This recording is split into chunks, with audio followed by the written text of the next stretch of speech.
நம்ம சும்மா வெற்றி பெற்றுட்டு வரல, வரலாறு படிச்சுட்டு இருக்கோம். 1 லட்சம் ஓட்டு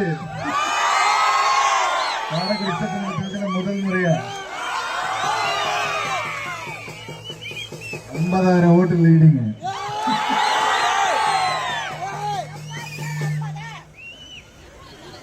ஆனா நம்ம தளபதி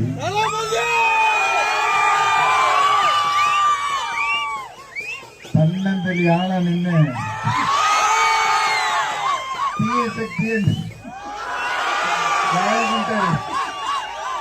சும்மா கல்ல விரல மட்டும் விட்டு ஆடல, காலி பண்ணிட்டாரு, புதைச்சிட்டாரு. இன்னும் தீய சக்தி கதை அவ்வளவுதான் முடிஞ்சு. நம்ம காரைக்குடில ஒரு சம்பவம் பண்ணிருக்கோமே,